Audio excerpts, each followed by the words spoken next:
بسم اللہ الرحمن الرحیم۔ اردو ریڈیو میں خوش آمدید۔ یہ آج سے کئی سال پہلے کی بات ہے، اس گاؤں کی جو دریائے جہلم کے کنارے بسا تھا، جس کا نام بیربل شریف تھا۔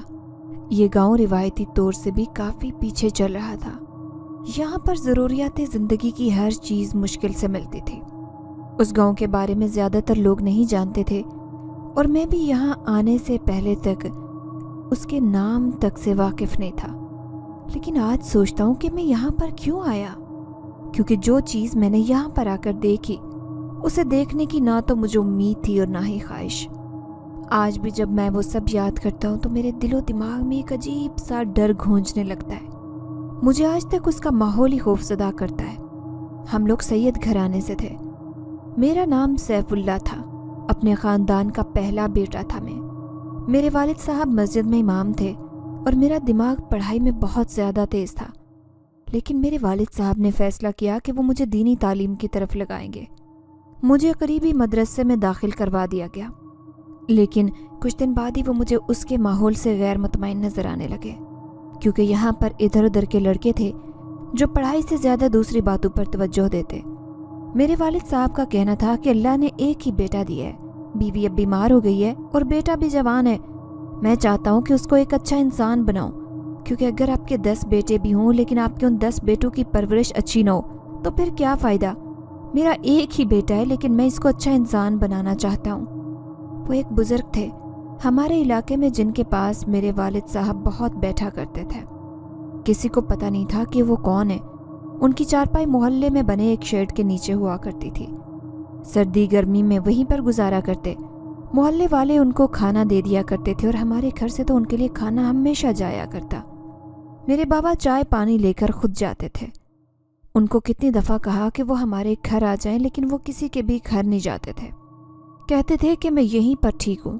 ان کے کان ضرورت سے زیادہ ہی لمبے تھے۔ کہتے تھے کہ جو انسان بہت زیادہ علم اور عقل والا ہوتا ہے اس کے کان لمبے ہو جاتے ہیں، اور ان پر بڑے بڑے بال بھی تھے۔ میں بچپن میں تو ان سے بہت ڈرتا تھا، لیکن اب مجھے پتہ چل گیا تھا کہ وہ بھی ایک بزرگ ہے میرے باپ کی طرح۔ انہوں نے میرے باپ کو مشورہ دیا کہ جہلم کے کنارے پر ایک گاؤں آباد ہے، وہاں پر بہت بڑا مدرسہ ہے، پورے ملک کا سب سے بڑا مدرسہ۔ وہاں اپنے بیٹے کو بھیج دو تو دعائیں دو گے مجھے۔ میرے والد صاحب نے کہا کہ بالکل، اگر آپ مشورہ دیتے ہیں تو مجھے کوئی مسئلہ نہیں ہے۔ ان کا کہنا تھا کہ اس مدرسے میں سب کو جگہ نہیں ملتی، تمہارے بیٹے سے امتحان لیا جائے گا، اگر یہ پاس ہو گیا تو اس کو جگہ مل جائے گی۔ اور ایک بات ہمیشہ یاد رکھنا، گاؤں والے اگر تمہیں اس مدرسے کے بارے میں کوئی بات کریں تو ان کی بات پر کان مت دھرنا، بلکہ لوگوں میں سے کسی سے بھی اس مدرسے کے بارے میں پوچھنا ہی نہیں، بس جو میں نے کہہ دیا وہی کرنا۔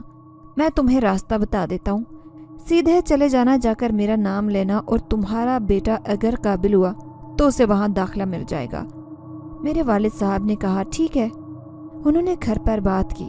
یہ گاؤں یہاں سے کافی دور تھا، لیکن میرے والد صاحب کو کوئی مسئلہ نہیں تھا۔ وہ کہتے تھے علم حاصل کرنے تو چین تک بھی جانا پڑے تو جانا چاہیے۔ میری ماں نے مجھے گلے سے لگایا اور کہا کہ میرے بیٹے، تیری بڑی یاد آئے گی۔ انہوں نے میری تیاری کروا دی۔ اس بزرگ نے یہ بھی کہا تھا کہ زیادہ سامان لے کر جانے کی ضرورت نہیں۔ پتہ نہیں کیوں اس دفعہ میرا دل بہت گھبرا رہا تھا۔ میرے بابا نے مجھے پہلے بھی جس مدرسے میں بھیجا تھا اس کا ماحول بھی کافی سخت تھا، لیکن اس دفعہ میرا دل کچھ عجیب طریقے سے گھبرا رہا تھا۔ شاید ہم لوگ بہت دور جا رہے تھے اس لیے۔ ہم لوگ اس گاؤں میں داخل ہوئے تو حیران رہ گئے۔ گاؤں تو شروع ہوتے ہی ختم ہو گیا تھا۔ یہاں پر کھیت کھلیان تو بہت زیادہ تھے، لیکن آبادی بہت کم تھی۔ پھر ہمیں دور مدرسہ نظر آیا۔ یہ واقعی بہت بڑا مدرسہ تھا۔ مدرسے کی بابت کوئی سوال نہیں کرنا، یہ ان بزرگ نے میرے والد صاحب کو کہا تھا، اس لیے ہم نے کسی سے بھی نہیں پوچھا۔ ہم لوگ سیدھا ہی مدرسے میں چلے گئے۔ وہ بڑا سا دروازہ بند تھا۔ اس کے بعد کافی دیر تک ہم دستک دیتے رہے، لیکن کوئی نہیں آیا۔ سمجھ نہیں آ رہی تھی کہ کیا کریں۔ کسی سے پوچھ بھی نہیں سکتے تھے کہ ایک شخص وہاں سے گزرا جو کافی ضعیف تھا۔ اس سے پوچھا کہ یہ مدرسہ کب کھلتا ہے؟ اس نے کہا کون سا مدرسہ، اور وہاں سے چلا گیا۔ ہم حیران ہوئے کیونکہ وہ ویسے ہی کافی ضعیف تھا۔ شاید اس نے ٹھیک سے ہماری بات نہیں سنی۔ تھوڑی دیر بعد خود ہی دروازہ کھل گیا۔ ایک شخص نظر آیا جہاں میں ایک آفس جیسی جگہ پر لے گیا اور وہاں جا کر ہمیں بٹھا دیا۔ اس نے ہم سے کوئی چائے پانی کا نہیں پوچھا، جبکہ ہم کافی دور سے آئے تھے۔ بابا نے کہا، میں اپنے بچے کا داخلہ کروانا چاہتا ہوں۔ اس نے کہا کہ اس مدرسے میں بچوں کا داخلہ نہیں ہوتا۔ میں نے کہا کہ میرا بچہ بہت خاص ہے، بہت ذہین ہے، اور ہمیں یوسف صاحب نے بھیجا ہے۔ ان کا نام سن کر وہ قدرے متوجہ ہوا، جبکہ اس سے پہلے وہ ہمارے ساتھ اور طرح سے پیش آ رہا تھا، ایسے جیسے ہم کوئی ایسی بات کر رہے ہیں جو اس دنیا میں نہیں ہوتی۔ اس نے کہا، یوسف نذیر صاحب۔ میں نے کہا کہ جی وہی، انہی کی بات ہو رہی ہے۔ میرے والد صاحب نے بھی بتایا کہ انہوں نے بھیجا ہے۔ ان کا کہنا تھا کہ وہ زندہ ہیں، تو میرے والد صاحب نے کہا کہ جی ہاں بالکل زندہ ہے، خیریت سے ہیں، مجھے اچھی طرح سے جانتے ہیں، انہوں نے یہاں بھیجا ہے۔ یہ سن کر اس آدمی نے کہا کہ پھر مزید کسی چیز کی گنجائش نہیں رہتی۔ ہم نے کہا کہ ہمیں بتایا گیا تھا کہ کوئی ٹیسٹ وغیرہ ہوگا۔ اس نے کہا کہ ٹیسٹ پہلے ہو چکا ہے۔ ہم نے کہا کیا مطلب؟ ہمیں سمجھ نہیں آئی ٹیسٹ کہاں ہوا ہے۔ اس نے کہا کہ مدرسے کے دروازے پر۔ اس مدرسے کی سب سے عجیب بات یہ تھی کہ اس کے ساتھ ایک بہت بڑا قبرستان تھا، اتنا بڑا قبرستان کہ اتنا بڑا تو یہ گاؤں بھی نہیں تھا، اور یہاں پر کسی بزرگ کا دربار بھی تھا، یعنی کہ دربار، مدرسہ اور قبرستان ایک ہی جگہ پر بنائے گئے تھے۔ مدرسے سے نکل کر آپ دربار میں جا سکتے ہیں، اور دربار کا راستہ سیدھا قبرستان میں کھلتا تھا۔ بہت ہی خاموشی والا ماحول تھا۔ میرے والد صاحب نے پوچھا تو انہوں نے کہا کہ رہنے کے لیے کمرہ بھی مل جائے گا، اور کھانا پینا بھی ہم لوگ خود ہی کریں گے۔ جب پیسوں کی بات کی تو انہوں نے بہت کم پیسے مانگے، شاید وہ اللہ کا کلام پڑھاتے تھے اسی لیے زیادہ پیسے نہیں مانگ رہے تھے۔ یہ بھی تو ایک نیک کام تھا۔ میرے والد صاحب کو پیسوں کی کوئی کمی نہیں تھے۔ انہوں نے مجھے کچھ پیسے دیے اور میرا سامان بھی میرے حوالے کیا، مجھے بہت دعائیں دی اور کہا کہ ملنے کے لیے آؤں گا۔ یہ بات مدرسے کی انتظامیہ کی شخص نے سن لی۔ اس نے کہا کہ آپ کو بار بار آنے کی ضرورت نہیں ہے، اور آپ کے بیٹے کو بھی ہم بار بار نہیں بھیج سکتے، یہاں پر تعلیم حاصل کرنے کے لیے آئے ہیں، آپ کو خیال کرنا ہوگا۔ میرے والد صاحب کو اس بات کی خبر نہیں تھی۔ انہوں نے کہا کہ ٹھیک ہے، جیسے آپ کی مرضی، اب یہ بچہ آپ کے حوالے ہے۔ انہوں نے کہا کہ آپ فکر نہ کریں۔ نہ جانے کیوں میرا دل بہت گھبرا رہا تھا۔ اس مدرسے میں مجھے اب تک کوئی بچہ نظر نہیں آیا تھا، نہ ہی کوئی استاد، صرف اور صرف وہی شخص تھا جس نے دروازہ کھولا تھا۔ اس نے مجھے ایک کمرہ دکھا دیا۔ کمرہ بالکل ہی چھوٹا سا اور بہت اندھیرا تھا۔ کمرے کے اندر میں نے کہا کہ لائٹ کا کوئی انتظام نہیں، تو اس نے کہا کہ لالٹین رکھی ہے، وہ جلا دینا۔ کمرے میں ایک چارپائی تھی اور ایک ٹیبل، کرسی اور الماری کے نام پر دیوار کے اندر ہی کچھ شیلف بنے تھے، جہاں میں نے اپنا سامان رکھ دیا۔ اس کے بعد مجھے کہا گیا کہ میں تھوڑا آرام کر لوں اور دوپہر کے کھانے کے لیے مجھے بلایا جائے گا۔ مجھے لگتا تھا کہ مدرسہ ہے تو ایک کمرے میں کافی سارے بچے ہوں گے، لیکن میرے کمرے میں سوائے میرے کوئی بھی نہیں تھا۔ اس کمرے سے ایک کھڑکی قبرستان کی طرف کھلتی تھی، جس کو دیکھ کر مجھے ابھی بھی ڈر لگ رہا تھا۔ مجھے کھانا کھانے کے لیے بلایا گیا۔ ایک بہت بڑا سا ہال تھا، جس کی چوڑائی اور لمبائی دیکھ کر لگتا تھا کہ یہاں بہت زیادہ بچے ہیں، اور میں نے سنا تھا کہ یہاں سینکڑوں بچوں کو پڑھایا جاتا ہے۔ لیکن حیران کی اس بات پر ہوئی کہ ہال میں صرف میں ہی بیٹھا تھا اور میرے لیے ہی کھانا رکھا گیا۔ میں نے کھانا کھا لیا۔ کھانا کافی مزیدار تھا۔ اتنا مزیدار کھانا کھانے کی مجھے امید نہیں تھی۔ مجھے لگتا تھا کہ جیسے اور مدرسوں کے کھانے ہوتے ہیں ویسے ہی کھانا ہوگا، پانی بھرا، گوشت بھی ہوا تو اس میں بہت پانی ہوگا، لیکن یہ کھانا تو بہت زیادہ مزے کا تھا۔ انہوں نے کہا کہ تمہاری کلاس کل سے شروع ہوگی، صبح صبح ہی اٹھ جانا۔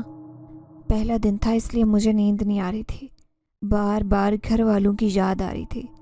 ایک عجیب سی کیفیت میرے سر پر سوار تھی کہ جیسے میں بہت زیادہ اکیلا ہوں اور یہاں پر میرا کوئی نہیں ہے۔ بات تو کچھ ایسی ہی تھی، لیکن میں بھی تو باقی بچوں کی طرح پڑھنے کے لیے آیا تھا۔ وہ کون سا اپنے خاندان کے ساتھ یہاں آئے تھے۔ تھوڑی دیر بعد میں نے کروٹ بدلی تو سامنے کا منظر دیکھ کر حیران رہ گیا۔ ایک چھوٹا سا بچہ میرے کمرے میں کھڑا تھا۔ اس کے چہرے پر عجیب سی مسکراہٹ تھی۔ اس نے سر پر ٹوپی اور چھوٹی سی شلوار قمیض پہن رکھی تھی۔ میں اس بات پر حیران تھا کہ میں نے دروازہ بند کیا تھا اور یہ اندر کیسے آ گیا۔ میں نے کہا کہ کون ہو تم؟ اس نے کہا میرا نام احمد ہے۔ میں نے کہا تم اندر کہاں سے آئے؟ تو اس نے کھڑکی کی طرف اشارہ کیا، لیکن یہ کھڑکی تو قبرستان کی طرف کھلتی تھی۔ اس کے چہرے سے مسکراہٹ جدا نہیں ہو رہی تھی۔ اس کی آنکھیں بہت بڑی تھی. وہ مجھے دیکھ کر ایسے ہنس رہا تھا جیسے مجھے دیکھ کر بہت زیادہ خوش ہو. میں نے کہا تم بھی یہاں پڑھتے ہو؟ اس نے ہاں میں سر ہلایا. ویسے وہ اتنا چھوٹا بچہ تھا کہ اسے تو اسکول جانا چاہیے تھا. میں بھی تو 5 کلاس میں پڑھنے کے بعد ہی مدرسے میں داخل ہوا تھا. میں نے کہا کہ اور کون ہے یہاں پر؟ اور تمہیں اپنے گھر والوں کی یاد نہیں آتی؟ میں نے اس سے یہ سوال پوچھا کیونکہ مجھے اپنے گھر والوں کی یاد آ رہی تھی. اس بات پر وہ ہنس دیا اور اس نے کہا کہ میرے سارے گھر والے تو میرے ہی ساتھ رہتے ہیں. میں یہ سن کر حیران ہوا اور اگلے پل مزید حیران رہ گیا جب وہ کھڑکی سے واپس چھلانگ مار کر باہر چلا گیا. اتنا چھوٹا سا بچہ اور اتنا تیز. میں تو حیران تھا اس بات پر، اور سب سے زیادہ یہ کہ وہ دروازے سے بھی تو جا سکتا تھا. لیکن چھوٹے بچوں کی کوئی سمجھ نہیں آتی کہ وہ کیا سوچتے ہیں. شاید اسی میں اس کو مزہ آ رہا تھا. صبح ہوئی تو مجھے کچھ بچے وغیرہ نظر آئے جو میرے ساتھ کلاس میں بیٹھے تھے، لیکن ہمارے استاد نے کہہ دیا کہ کلاس میں بات کرنا بالکل منع ہے. کوئی بھی ایک دوسرے سے بات نہیں کرے گا. اپنا سبق یاد کرو، پڑھائی کرو اور یہاں سے جاتے بنو. میں نے دیکھا کہ سارے بچوں کی عمر 10-12 سال سے زیادہ تھی. وہ چھوٹا بچہ یہاں پر نہیں تھا. مجھے لگا کہ کسی اور کلاس میں ہوگا، لیکن مجھے بتایا گیا تھا کہ یہاں پر ایک ہی کلاس ہوتی ہے. سب مجھے عجیب نظروں سے دیکھ رہے تھے. شاید وہ مجھ سے بات کرنا چاہتے تھے، لیکن بات کرنے کی ممانعت تھی. میں بھی چپ چاپ بیٹھا تھا اور اپنی پڑھائی میں مصروف تھا. اس کے بعد مجھے بتایا گیا کہ اگلی کلاس بھی ہوگی، لیکن 2 گھنٹے کے بعد. میں نے کہا کہ 2 گھنٹے کیسے گزاریں گے؟ تو میں دربار میں چلا گیا. جب دربار میں گیا تو پتہ چلا کہ یہاں پر کسی بزرگ کی قبر نہیں ہے، بلکہ 4 بزرگوں کی قبریں ہیں. میں نے ساری قبروں پر فاتحہ خوانی کی اور دیکھا تو وہاں پر ایک بہت ہی پرانا اور بڑا سا کنواں تھا، لیکن یہ لوگ پینے کا پانی اسی کنویں سے لیتے تھے. اس کا مطلب کہ وہ چلتا تھا. ویسے اتنا بڑا کنواں تھا کہ نیچے دیکھا تو اچانک چکر آ گیا. بہت ہی گہرا تھا. میں نے اپنی زندگی میں ایسا کچھ نہیں دیکھا تھا. چلتا چلتا میں قبرستان کی طرف چلا گیا. قبرستان میں بھی کافی قبریں تھیں، اور قبرستان کے اندر داخل ہوتے مجھے خوبصورت جگہ بتائی گئی تھی، جس کے اندر ایک قبر تھی. اس پر کسی عورت کا نام لکھا تھا. اس قبر کا پتہ نہیں کہ اسے الگ کیوں بنایا گیا تھا. اس کے آس پاس 2-2 فٹ کی 4 دیواری بنائی گئی تھی اور بہت ہی خوبصورت پھول لگائے گئے تھے. قبر کی تختی پر نام نور جہان لکھا تھا، اور شاید یہ عورت یا شاید لڑکی کہنا مناسب ہوگا 1-2 سال پہلے اس دنیا سے گئی تھی. یہ قدرتی عمل ہے کہ اگر آپ قبرستان میں دن کے وقت جائیں تو آپ کو ڈر نہیں لگتا، پر رات ہوتے ہی قبرستان کے بارے میں سوچ کر ہی ڈر لگنے لگتا ہے. میں اس قبر کے پاس کھڑا یہی سوچ رہا تھا کہ اس قبر کو اتنی اہمیت کیوں دی گئی ہے، جب اچانک میرے کانوں میں آواز آئی. بہت نیک عورت تھی. میں نے پلٹ کر دیکھا تو میرے پیچھے خوبصورت عورت کھڑی تھی. بہت زیادہ خوبصورت اور کم عمر لگ رہی تھی. اس نے بالوں کو کھولا تھا اور سفید رنگ کے کپڑے پہنے تھے. اس کے چہرے پر مسکراہٹ تھی. میں اسے دیکھ کر اتنا چونک گیا کہ سمجھ نہیں آ رہی تھی کہ کیا بولوں. میں نے کہا کہ آپ جانتی تھی ان کو؟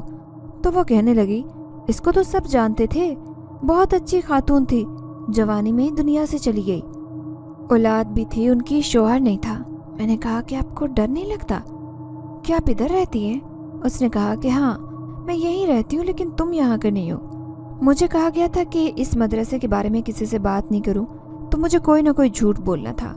ویسے میں جانتا تھا کہ جھوٹ نہیں بولنا چاہیے، لیکن میں مجبور تھا. میں نے کہا کہ قبرستان کی دیکھ بھال کے لیے آیا ہوں، مجھے یہ کام کرنا اچھا لگتا ہے، ثواب کا کام ہے.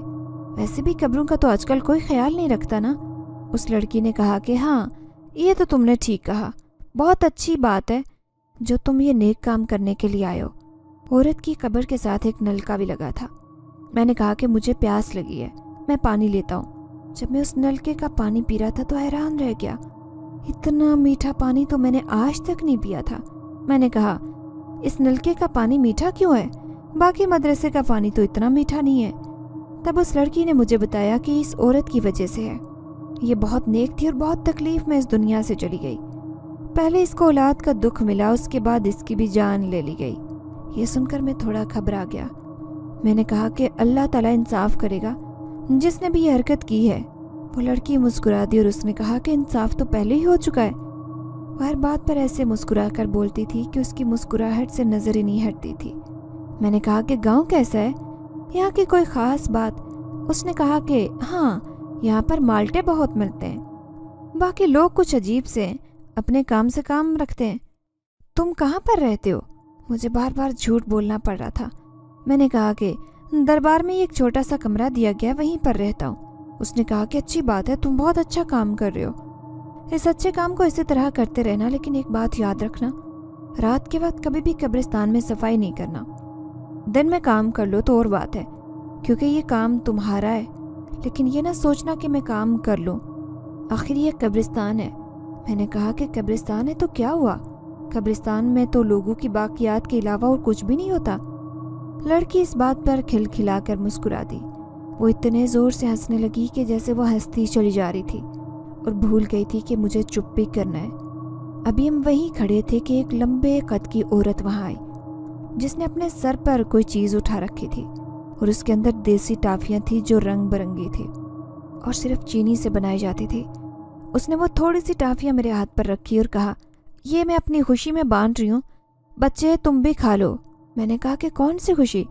उसने कहा, मेरा बेटा पैदा हुआ है, और दूर इशारा किया। एक छोटा सा बाग था जिसके अंदर ज़मीन पर कपड़े पर एक बच्चा पड़ा था। मैं हैरान हुआ कि इतनी धूप में अपने बच्चे को ज़मीन पर रखा हुआ है। फिर मैंने सोचा कि गांव के लोगों को इन बातों के बारे में नहीं पता होता, वो इतने सादे होते हैं, इनके बच्चे भी मजबूत होते हैं। वो वहाँ से चली गई। मैंने शुक्रिया बोला, लेकिन मैं हैरान हुआ कि उसने उस लड़की को टाफियाँ क्यों नहीं दी। वो बच्चे की खुशी में टाफियाँ बांटते कब्रिस्तान में क्यों आई थी? मैंने उस लड़की से उसका नाम पूछा तो उसने कहा कि मैं अपना नाम सबको नहीं बताती। मैंने कहा, क्यों? आपका नाम कोई बहुत मुश्किल है जो आप सबको नहीं बताती? क्या आपको डर है कि आपका नाम चोरी ना हो जाए? वो इस बात पर फिर से हंसने लगी। मैं खुद उसे बार बार हंसने का मौका दे रहा था, क्योंकि वो हंसती हुई बहुत खूबसूरत लग रही थी। उसने कहा कि नहीं, ऐसी बात नहीं है, जब मैं लोगों को अपना नाम बताती हूँ तो वो डर जाते हैं। मैं इस बात पर हैरान हुआ और उसने कहा कि मुझे जानना चाहिए, और वो वहाँ से चली गई। मैं नहीं चाहता था कि वो जाए, क्योंकि मैं अकेला था। मुझे बातें करने के लिए कोई चाहिए था, लेकिन ये भी तो सच था कि एक अनजान लड़की से मैं कितनी देर बात कर सकता था, जो मुझे अपना नाम तक नहीं बता रही थी। उसके बाद दूसरी क्लास हुई और फिर से मैं अपने कमरे में आ गया। मैंने दोपहर का खाना खाया। मुझे बताया गया कि असर के बाद एक और क्लास भी होगी। यह अजीब सा माहौल था, कोई किसी से बात नहीं करता था। मेरे जैसा इंसान जो उस माहौल का आदी नहीं था, उसके साथ क्या होने वाला था, मुझे बहुत अजीब महसूस हो रहा था। मैं क्लास से पहले थोड़ी देर सो गया कि अजान की आवाज़ आई, तो आवाज़ आ ही जाएगी, क्योंकि मदरसे के अंदर ही मस्जिद थी, आवाज़ आ जाती थी। आंख बंद किए 2 पल ही गुजरे थे कि किसी के हंसने की आवाज़ आई। एक झटके से आंखें खोली तो वही बच्चा मेरे कमरे में खड़ा था। मैंने कहा कि तुम अचानक कहाँ से आ जाते हो, और जब क्लास हो रही थी तो तुम कहाँ थे? इस बात पर वो फिर हंसने लगा। उसने कहा कि मैं क्लास नहीं लेता, मैं तो यहाँ पर रहता हूँ, वो भी मुफ्त में। मैंने कहा, लेकिन मैंने तो तुम्हें खाने वाले कमरे में भी नहीं देखा, तुम खाना नहीं खाते। वो कहने लगा, मुझे मेरी माँ खाना देती है, वो मेरी माँ बड़ी प्यारी है, तुम्हें तो पता है। मैंने कहा कि मुझे कैसे पता है कि तुम्हारी माँ प्यारी है कि नहीं? किस किस्म की बातें कर रहे हो? कौन है तुम्हारी माँ? उसने कहा कि वही जो आज कब्रिस्तान में मिली थी, वही तो मेरी माँ है। मैंने कहा, अच्छा तुम उसके बेटे हो। मैं हैरान हुआ कि उस लड़की का एक बेटा भी था जिस बच्चे की उम्र 5 साल थी। मैंने कहा कि अच्छा तुम लोग कहाँ रहते हो और तुम्हारे बाबा क्या करते हैं? उसने कहा कि मेरे बाबा का नाम तो, मेरे सामने नाम नहीं लेना, वो मुझे अच्छे नहीं लगते। मेरी सिर्फ मामा है, वो मुझे अच्छी लगती है, मेरा बहुत ख्याल रखती है। मेरी मामा खूबसूरत है ना? मैं थोड़ा हैरान हुआ और मैंने कहा कि तुम्हारी मामा खूबसूरत हैं, शायद गांव में लड़कियों की शादी जल्द कर दी जाती है। उस लड़की के साथ भी यही हुआ था। मुझे लड़की की बात याद आई कि जब मैं किसी को अपना नाम बताती हूँ तो वो डर जाता है। इस बात ने मुझे सबसे ज़्यादा हैरान किया था, इसलिए मैं पूछना चाहता था कि यह किस किस्म की बात है। ये उसका बेटा था तो इसे अपनी माँ का नाम ज़रूर पता होगा। वो काफ़ी चालाक था। मैंने कहा कि तुम्हारी माँ का नाम क्या है? कहने लगा कि मैं अपनी माँ का नाम तो किसी को भी नहीं बताता, किसी को माँ का नाम बताता हूँ तो लोग डर जाते हैं। उसने भी वही बात कर दी। खैर, दिन वहाँ इसी तरह से गुजर रहे थे। क्लास होती तो कोई किसी को बुलाता तक नहीं था। मुझे वो लड़की दोबारा नज़र नहीं आई। ये छोटा बच्चा भी मेरे कमरे में दोबारा नहीं आया। एक दिन मैं वहाँ से कोई ज़रूरी चीज़ लेने जा रहा था अपने लिए। वैसे भी कोई बाजार नहीं था, 2-4 दुकानें थी, वो भी फासले पर बनी हुई थी। गाँव वालों को देख रहा था। वाकई अजीबोगरीब किस्म के लोग थे। सबकी शक्ल एक जैसी लगती थी। सभी के कान लंबे और कद भी बहुत लंबे थे। ज़्यादातर लोग बूढ़े थे। जवान लोग तो नज़र ही नहीं आते। बच्चे वही जो सिर्फ मदरसे में दिखते थे। औरतें भी बूढ़ी थी, सारी की सारी। मैं दुकान पर गया, ज़रूरत की कुछ चीज़ें लेनी थी। मुझसे दुकान वाले ने पूछा कि किसके बेटे हो। मैंने बाप का नाम बताया, लेकिन मैंने कहा कि बाबा जी, आप मेरे बाप को नहीं जानते होगे क्योंकि वो यहाँ नहीं रहता।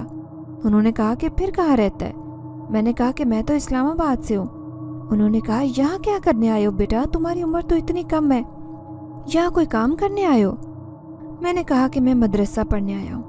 मुझे कहा गया था कि मदरसे का नाम न लूँ, लेकिन मेरी ज़ुबान से निकल गया। उन्होंने कहा कि कौन से मदरसे में। मैंने कहा कि वही जो कब्रिस्तान के पास है। तो बाबा जी ने मुझे हैरान होकर देखा और कोई बच्चा उनसे टाफियाँ लेने आ गया, उसके साथ मसरूफ़ हो गए। मैं भी जाने लगा, लेकिन उन्होंने मुझे रोका और कहा, बेटा किस मदरसे की बात कर रहे हो, इस गांव में तो कोई मदरसा नहीं है। मुझे अचानक बहुत हैरत महसूस हुई, लेकिन मुझे पता था कि मदरसा है, इसीलिए मैंने उनको पलट कर देखा। मैंने कहा कि बाबा जी, ये जो कब्रिस्तान है इसके साथ एक दरबार है ना। उन्होंने कहा कि हाँ दरबार है, बड़ा ही पुराना है। मैंने कहा कि उस दरबार के पीछे ही तो मदरसा बना है। बाबा जी ने कहा कि बेटा, मैं बचपन से इसी गांव में रह रहा हूँ, मेरी उम्र 70 साल हो गई है, इस गांव में कोई मदरसा नहीं है। एक औरत है जो यहाँ पर बच्चियों को अपने घर में कुरान वगैरह पढ़ाती है, और एक आदमी है जो बच्चों को भी पढ़ा लेता है। वही कोई 20-25 बच्चे उनके पास आते हैं, लेकिन यहाँ पर कोई मदरसा नहीं है। इतना बड़ा तो नहीं कि बाहर से कोई आकर पढ़ाई करे। तुम ज़रूर मुझसे झूठ बोल रहे हो। चलो कोई बात नहीं, अब हम बूढ़े हो गए, ये लोग हमारे साथ मजाक करते हैं। मैंने कहा कि मजाक तो आप कर रहे हैं। उसने कहा कि मैं तुम्हारे साथ मजाक क्यों करूँगा, यहाँ कोई मदरसा नहीं है। बाबा जी को यकीन था कि मैं ही झूठ बोल रहा हूँ। उन्होंने मेरी बात पर यकीन नहीं किया। मैं वहाँ से चला गया। अब इसी बारे में सोच रहा था। हमें बिल्कुल मदरसे के करीब पहुँच गया। दूर से उसका मीनार नजर आता था। एक शख्स से पूछा जो उस तरफ आ रहा था। मैंने कहा कि आप कहाँ से आ रहे हैं? तो वो कहने लगा, मैं अपनी माँ की कब्र पर फातिहा खाने के लिए गया था। बेटा तुम क्यों पूछ रहे हो? मैंने कहा कि वो दूर आपको क्या नजर आ रहा है? उसने पलट कर देखा और कहा कि मैं तुम्हारी बात का मतलब नहीं समझा। मैंने कहा कि आपको क्या नजर आ रहा है, बस मुझे ये बताएं। उसने कहा कि दूर क्या बेटा, ये तो शहर खामोश, यहाँ पर तो लोग सो रहे हैं जो इस दुनिया से जा चुके हैं। कब्रिस्तान ही तो है दूर दूर तक, और बीच में छोटा सा दरबार भी है, और क्या होगा यहाँ पर? मैंने कहा कि क्या वाकई और कुछ नहीं है? उन्होंने कहा कि नहीं बेटा, और क्या हो सकता है, यहाँ पर कुछ भी नहीं है। मैंने कहा कि आपको मदरसे के मीनार नजर आ रहे हैं? उन्होंने कहा कि कौन सा मदरसा, यहाँ तो कोई मदरसा नहीं। मैं उसकी बात पर बुरी तरह चौंक गया। गांव के लोग मुझसे झूठ क्यों बोलेंगे, लेकिन यूसुफ बुजुर्ग ने ये क्यों कहा था कि वहां पर किसी से कुछ ना पूछना? क्या ये इन लोगों का कोई मशगला था कि मदरसे के बारे में झूठ बोलते थे? लेकिन मैं मदरसे का ही पूछ रहा था, किसी ऐसी जगह का तो नहीं पूछ रहा था जिसके बारे में उनका झूठ बोलना जायज़ था। मदरसे में तो दीनी तालीम दी जाती है, वहाँ जाना तो अच्छी बात होती है। अगर इन लोगों की नज़र में यहाँ कोई मदरसा नहीं था, तो फिर इतने सारे बच्चे वहाँ पर क्या कर रहे थे? जाहिर है वो बच्चे भी यहीं से आते थे। ये लोग पता नहीं क्यों इस तरह का मजाक कर रहे थे। मैंने सोच लिया था कि अब अगर मैं घर गया तो यूसुफ बुजुर्ग से पूछूंगा कि उन्होंने ये बात क्यों की थी, और इन गांव वालों का क्या मसला है। खैर, जब मैं वापस उस तरफ गया तो मुझे उसी शख्स ने कहा कि इस टाइम कहाँ जा रहे हो बेटा, अब तो अंधेरा होने वाला है, कब्रिस्तान में जाकर क्या करोगे? दरबार में भी इस टाइम कोई नहीं जाता। मैंने कहा कि मुझे वहाँ काम है। मैं मदरसे में आ गया। वहाँ की इंतज़ामिया को जो शख्स था वो भी काफ़ी अजीब था। मैंने उससे बात की। मैंने कहा कि 2 महीने हो गए, मुझे घर जाना है। उसने कहा कि तुम्हें सिर्फ 3 दिन मिलेंगे, अगर तुम 3 दिन से पहले वापस नहीं आए तो फिर तुम्हें अंदर नहीं आने दिया जाएगा। मैंने कहा कि मैं आ जाऊँगा, परेशान ना हो। मैं अपने घर चला गया। 2 महीने बाद मुझे मेरी माँ ने देखा तो रोना शुरू कर दिया।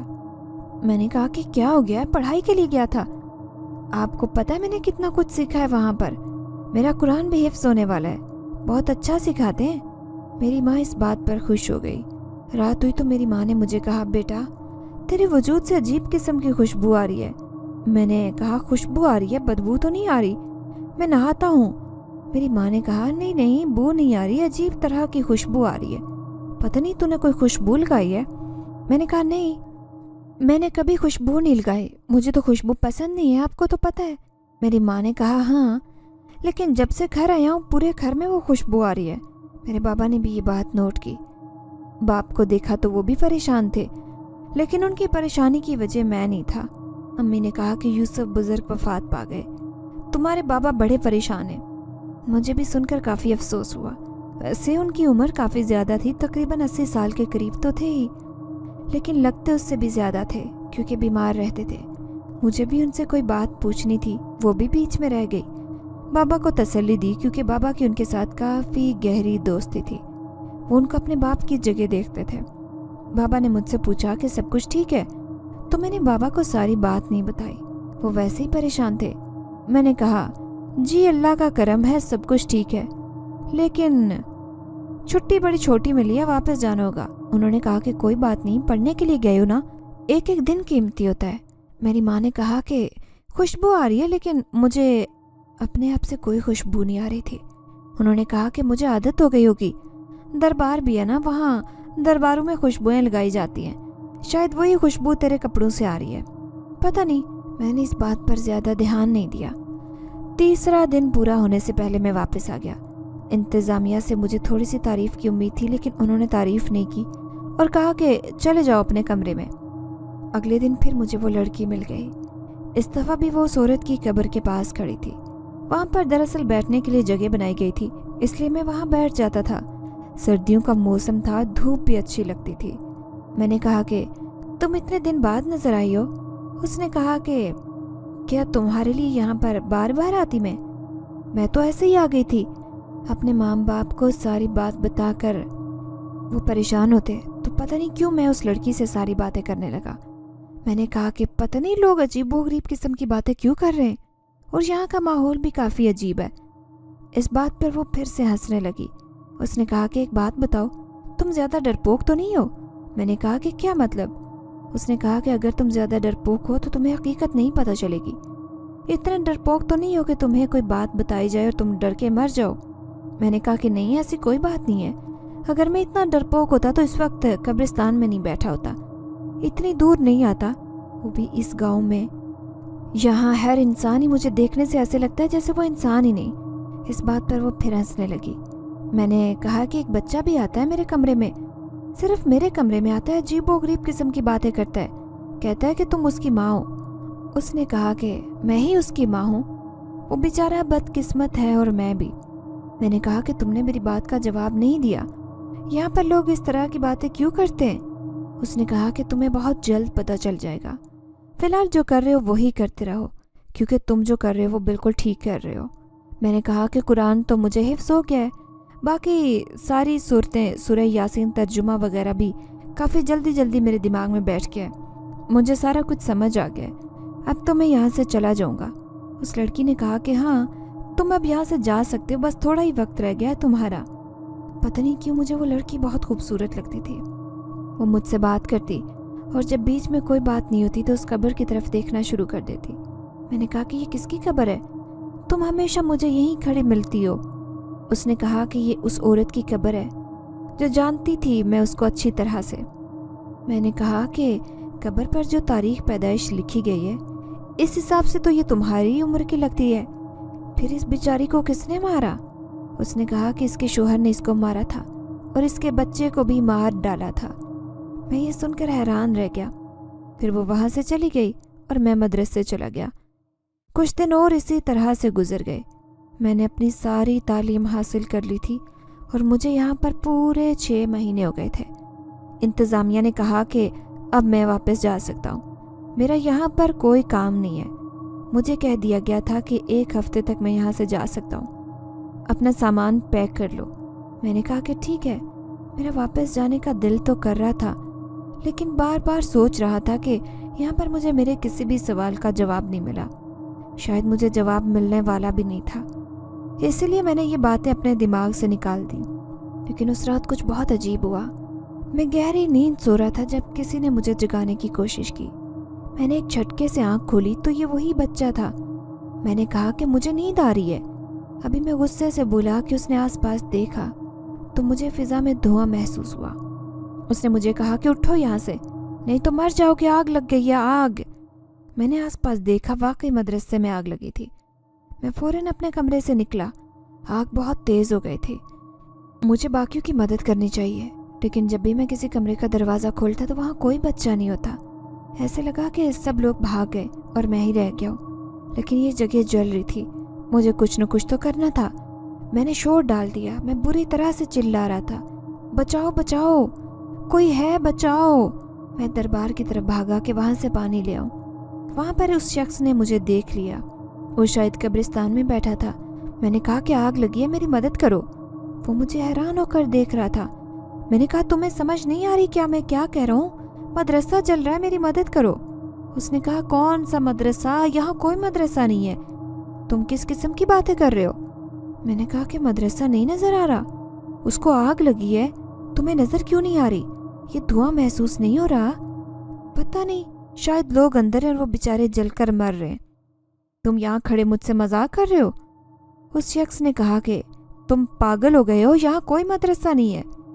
उसने किसी को आवाज़ दी और 2 बंदे मुझे पकड़कर वहाँ से लेकर चले गए। मेरी आँख खुली तो मैं किसी की बैठक में था।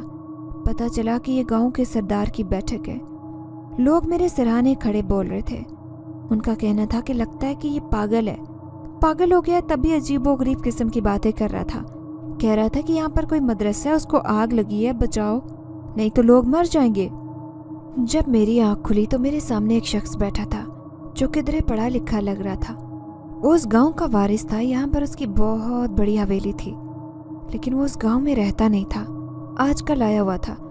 उसने कहा, मैं इस्लामाबाद में रहता हूँ, मुझे बताओ क्या बात है। वो मेरे साथ उर्दू में बात कर रहा था। मुझे लगा कि शायद ये पढ़ा लिखा समझदार इंसान है।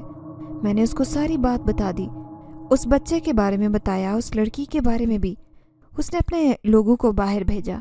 उसने कहा कि मेरी बात गौर से सुनो, मैं तुम्हारे साथ मजाक नहीं कर रहा, ना मेरा तुम्हारे साथ कोई मजाक बनता है, लेकिन जो बातें तुम्हें कहूँ उनको अपने दिमाग में बिठा लेना और चुपचाप यहाँ से वापस चले जाना। इस गांव में कोई मदरसा नहीं है, ये पूरा गांव मेरा है, और जिस किस्म के मदरसे की तुम बात कर रहे हो वो यहाँ पर है ही नहीं। तुम अभी मेरे साथ वहाँ चलो।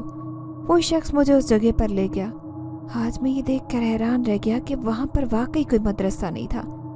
मेरे कदमों तले से ज़मीन निकल गई और मेरी हालत अजीब सी हो गई।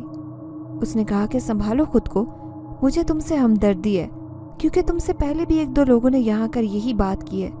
एक वाक़या तो बहुत पुराना है, मेरे दादा सुनाया करते थे, और वो शख्स तो पागल हो गया था, यहाँ से पागल होकर गया था। दूसरा शख्स मेरे ही ज़माने में आया था, लेकिन उस वक्त मैं बहुत छोटा था। और अब तुम तीसरे हो जो ये बात कर रहा है। लेकिन अब तुम पागल मत बनो, तुम जितनी जल्दी हो यहाँ से चले जाओ, उतना ही तुम्हारे लिए अच्छा होगा। उसने मेरे कंधे पर हाथ रखा और मैंने हाँ में सर हिलाया। मैं बमुश्किल खुद को संभाल कर खड़ा था। वहाँ पर वाकई कोई मदरसा नहीं था। अजीब बात तो ये थी कि वहाँ पर उस नूरजहां नामी लड़की की कब्र भी नहीं थी। आज तो मुझे वाकई कोई बच्चा भी नजर नहीं आ रहा था। मेरे सर में दर्द शुरू हो चुका था। मैं वहीं पर एक पत्थर पर बैठ गया। मेरे पास कोई सामान भी नहीं था। मैं जाना चाहता था वहाँ से कि जब किसी ने मेरे कंधे पर हाथ रखा। मैंने जैसे ही पलट कर देखा तो मेरे कदमों तले से ज़मीन निकल गई, क्योंकि जिस शख्स ने मेरे कंधे पर हाथ रखा था वो कोई और नहीं बल्कि यूसुफ था। डर के मारे एक सर्द लहर मेरे पूरे वजूद से गुजर गई। ये शख्स तो मर चुका था। मेरे बाप ने मुझे इसकी कब्र भी दिखाई थी, फिर ये यहाँ क्या कर रहा था? मैं हैरान रह गया। उन्होंने मुझे फौरन तसल्ली दी। उनको देखकर मैं इस बात पर भी हैरान था कि वो अपने कदमों पर खड़े थे, जबकि ये तो बिस्तर से उठ भी नहीं पाते थे और शक्ल से भी अब काफ़ी बेहतर लग रहे थे, कपड़े भी साफ सुथरे पहने थे। मैंने कहा कि ये सब क्या हो रहा है? मेरे घर वाले तो कह रहे थे कि आप मर गए। मैं 6 महीने से यहीं था, पर अब यहाँ तो कोई मदरसा नहीं है। मुझे एक लड़की की कब्र नजर आ रही थी, वो भी यहाँ नहीं है, गायब हो गई है। क्या हो रहा है ये सब कुछ? उन्होंने मेरे कंधे पर हाथ रखा और मुझे बैठ जाने को कहा। उसने मुझे पूरी बात बताई। उन्होंने कहा कि तुम बहुत काबिल लड़के थे, तुम्हारी काबिलियत देखकर मैंने तुम्हें यहाँ भेजा था। दरअसल ये मदरसा इंसानों का नहीं बल्कि जिन्नात का था। जिस लड़की की कब्र तुम्हें यहाँ नजर आ रही थी वो मर चुकी है। उसका नाम नूरजहान है और उसकी रूह अभी भी यहीं भटकती है, लेकिन सिर्फ चंद लोगों को ही नजर आती है। मैं समझ गया کہ جو لڑکی مجھے نظر آ رہی تھی وہ خود نور جہان تھی، کیونکہ ہمیشہ اپنی قبر کے پاس ہی کھڑی ہوتی تھی۔ انہوں نے کہا کہ اس کے ساتھ بہت برا ہوا تھا، وہ بھی اس مدرسے میں پڑھا کرتی تھی، وہ بھی انسان تھی تمہاری طرح، بہت زیادہ قابل تھی، لیکن اس نے غلط انسان سے شادی کر لی جس نے اسے بھی مار ڈالا اور اس کے بچے کو بھی۔ میں نے اس کے چھوٹے بچے کا حلیہ بتایا۔ انہوں نے کہا کہ ہاں وہی اس کا بچہ ہے، وہ بھی اس دنیا میں نہیں ہے، وہ بھی مر چکا ہے، اور وہ لڑکی بھی مر چکی ہے۔ اس کی قبر تمہیں دکھائی دی، یہ بہت عجیب بات ہے، جبکہ اس کی قبر تو کسی نے بنائی نہیں تھی۔ میں ابھی بھی ڈر رہا تھا، حیران ہو رہا تھا۔ میں نے کہا کہ آپ نے یہ سب کو کیا کہا کہ آپ مر چکے ہیں؟ انہوں نے کہا کہ دراصل میں بھی انسان نہیں، ایک جن زادہ ہوں، لیکن اپنے ہی لوگوں سے خفا ہو کر انسانوں میں رہنے کے لیے چلا گیا تھا۔ وہاں پر تمہارے باپ جیسے اچھے انسان سے میرا واسطہ پڑ گیا اور میں اس کے ساتھ خوش تھا، لیکن میری عمر بڑھتی جا رہی تھی اور مجھے موت نہیں آ رہی تھی، اس لیے اگر میں زیادہ وقت وہاں پر رہتا تو لوگوں کو مجھ پر شک ہو جاتا۔ میں نے اپنی موت کا ڈرامہ رچایا اور سب کو یقین دلایا کہ میں اس دنیا سے جا چکا ہوں اور میں واپس اسی جگہ پر آ گیا۔ اس نے میرے کندھے پر ہاتھ رکھا اور ہم دونوں اس مدرسے کی سمت پلٹے تو میرے قدموں تلے سے زمین نکل گئی، کیونکہ مدرسہ سلامت تھا اور وہاں پر بالکل بھی آگ نہیں لگی ہوئی تھی۔ یوسف نے کہا کہ اب تم اندر نہیں جا سکتے کیونکہ تمہاری تعلیم تو اب پوری ہو چکی ہے۔ تمہیں وہ آگ کا منظر بھی اسی لیے دکھایا گیا تھا کہ تم دوبارہ کبھی واپس نہیں آؤ یہاں پر۔ اب تمہیں یہاں سے چلے جانا چاہیے، لیکن تم خود دیکھو کہ تم نے یہاں سے کتنا کچھ سیکھا ہے۔ کیا تم اتنا کچھ کسی دوسرے مدرسے سے سیکھ سکتے تھے؟ میں نے کہا کہ نہیں، جو بچے مدرسے میں پڑھتے تھے وہ بھی سارے جن زادے ہی تھے، وہ گاؤں والوں کے بچے نہیں تھے، کیونکہ گاؤں والوں کو بھی پتہ ہے کہ یہاں پر کوئی مدرسہ نہیں ہے۔ اس نے مجھے بتایا کہ جو کچھ تم نے سیکھا وہ دوسرے بچوں کو بھی لازمی سکھانا، کیونکہ اب تمہارے پاس بہت زیادہ علم آ چکا ہے۔ میں نے کہا کہ بالکل، میں ہمیشہ ایسا ہی کروں گا۔ پھر ان سے بات کر کے تھوڑی مجھے تسلی ہوئی۔ انہوں نے کہا کہ بیٹا، جیسے تم لوگوں کی دنیا ہے ایسے ہی ہماری بھی اپنی دنیا ہے، اور ہم کبھی کبھی تمہاری دنیا میں آنے کی غلطی کر دیتے ہیں، جس کی وجہ سے عجیب و غریب قسم کے واقعات رونما ہوتے رہتے ہیں، لیکن اس سب میں ہمارا مقصد بھی کسی کو نقصان پہنچانا نہیں ہوتا۔ یوسف سے خدا حافظ کہا اور وہاں سے واپسی کی راہ لی۔ اپنے آپ کو تھوڑا سا مطمئن کیا، مجھے سارے سوالوں کے جواب اب مل گئے تھے۔ جب میں واپس جا رہا تھا تو میں نے عجیب منظر دیکھا۔ میں نے دیکھا کہ وہی لڑکی نور جہان کھڑی تھی، اس کا بیٹا اس کے پاس ہی کھڑا تھا۔ وہ دونوں مسکراتے ہوئے مجھے ہاتھ ہلا کر الوداع بول رہے تھے۔ ان دونوں کی یہ مسکراہٹ بہت پیاری تھی، لیکن قسمت بہت بری۔ میں نے ان دونوں کی مغفرت کے لیے دعا کی۔ میں واپس اپنے شہر میں آ گیا۔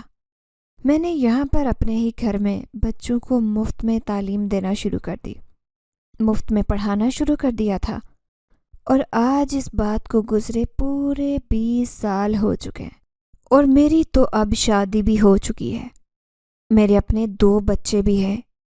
میں ابھی بھی بچوں کو مفت میں تعلیم دیتا ہوں، مفت میں پڑھاتا ہوں، اور ساتھ ساتھ اپنی نوکری بھی کرتا رہتا ہوں۔ اس کی برکت سے مجھے آج تک کبھی کسی قسم کی کوئی تنگی محسوس نہیں ہوئی، اور مجھے آج بھی وہ ایک ایک لفظ یاد ہے جو میں نے اس مدرسے میں پڑھا تھا، اور اب میں چاہتا ہوں کہ میں اپنے بچوں کو بھی وہیں پر پڑھنے کے لیے بھیجوں۔ اگر میرے بچے اس قابل ہوں تو میں انہیں وہاں ضرور بھیجوں۔ یوسف نے تو یہ بھی کہا تھا کہ جس کے اندر وہاں اس مدرسے میں پڑھنے کی قابلیت موجود ہوتی ہے اسی کو وہاں پر مدرسہ نظر آتا ہے، اور وہ مدرسہ آج بھی وہیں پر موجود ہے۔ وہاں پر بہت سارے جن زادے آ کر آج بھی اپنی پڑھائی مکمل کرتے ہیں، اور ان لوگوں کو بھی موقع ملتا ہے جو بہت زیادہ علم والے ہوتے ہیں اور جو اس قابل ہوتے ہیں۔ لیکن بے شک میں یہ ضرور کہنا چاہتا ہوں کہ یہ کافی زیادہ بہادر انسان کا ہی کام ہے وہاں پر جانا اور تعلیم حاصل کرنا۔ میں آج بھی اس لڑکی کے بارے میں ہی سوچتا رہتا ہوں، آخر عمر ہی کیا تھی اس کی ابھی، اور وہ کتنا پیارا بچہ تھا اس کا۔ اللہ تعالیٰ ان دونوں ماں بیٹے کی مغفرت فرمائے۔ وہاں پر جا کر مجھے ہمیشہ فائدہ ہی فائدہ ملا۔ آج بھی اسی کی وجہ سے میں ایک مکمل بھرپور زندگی گزار رہا ہوں۔ اگر آپ کو ہماری یہ کہانی پسند آئی ہے تو لائک کیجیے، شیئر کیجیے، اور اگر ابھی تک آپ نے ہمارا چینل سبسکرائب نہیں کیا تو اردو ریڈیو کو لازمی سبسکرائب کیجیے۔ ملتے ہیں اگلی ویڈیو میں۔ اللہ حافظ۔